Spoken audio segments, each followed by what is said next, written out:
Hi, I'm Dr. John Valenza, Interim Dean of the University of Texas Dental Branch at Houston. Welcome to the UT Behavioral and Biomedical Sciences building on the South Campus. This facility opened in February and now houses several of our dental branch researchers. We're about a mile away from their old labs, but when the new dental branch building opens in 2012, this building and the new dental school will be connected. When you hear the words research, discovery, and innovation, what do you think of?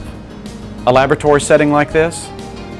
Today at the dental branch, research certainly happens in laboratories, but also in offices, clinics, with our electronic patient record, and in teaching and learning. Research is, along with patient care, one of our foundations as a dental school. And the environment of UTHealth, the Texas Medical Center, and the greater Houston area provides unparalleled resources for research. The dental branch research enterprise excels in many areas, such as biomarkers, oral cancer, immunology, biomaterials and bioengineering, periodontal disease, informatics, clinical technology, and educational research. Here's just a few of our researchers to share their stories. Our research is in salivary exocrinology, which is the salivary function of the glands of the oral cavity.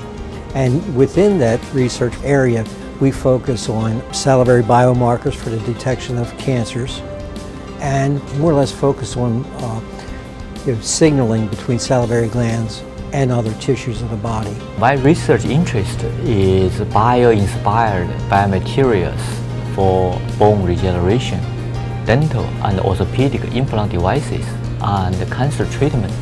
The biomaterials we develop could be used to treat cliff palate, segmental bone fracture, to treat infections, to treat the cancers such as gliomas, melanomas. Well, my area of research is in the field of biomedical informatics, which is concerned with the use of data, information and knowledge to try and improve human health. What I'm really interested in is how to compile information from different places and sources, and also to present it to both patients and to dentists and dental hygienists and other providers to help them do their jobs better. At the dental school, we're looking at outcomes that relate to dental education. So are the students learning the knowledge, the skills, and the attitudes that are expected for to be a dentist or an academic dentist, a professional in that field? It's not enough to know that they know it. The key question that we have to look at and investigate is, can they actually perform those skills? For my entire career, including when I first started working on my PhD, I've been interested in the way the body responds to viral infections, and more specifically, how viruses are involved in the genesis of certain types of cancers. I've studied primarily human papillomavirus, and my laboratory was one of the first laboratories to show that human papillomavirus is present in the mouth in a high percentage of individuals, and that it's associated with certain cancers in the mouth. The viruses that are associated with cancer are present in many, many people in the population, but it's only a small number of people that go on to get the cancers that are associated with those viruses. So one of the biggest questions to answer in the field of viral carcinogenesis is, what is it about the genetic makeup of certain individuals who are infected with viruses that causes them to then develop a cancer that's related to that virus? Our research is a collaborative project between UT Dental Branch and MD Anderson Cancer Center. We are designing clinical trials to study the healing effects of low-level lasers on oral mucositis. These oral lesions are side effects seen amongst head and neck cancer patients after receiving radiation chemotherapy.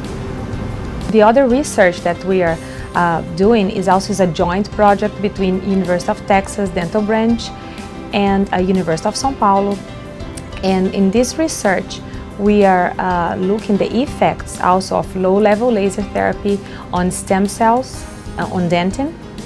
So our goal for this research is to accelerate dentin formation and hopefully reduce the chance of root canal therapy.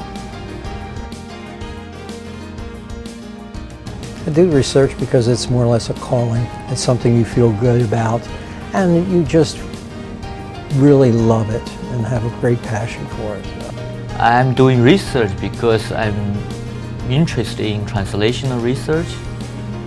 So I hope the technologies and the products developed in my lab could benefit the patient down the road. I do informatics research because I really believe that it has the great potential to impact a very large number of people, and by people I mean both patients and providers.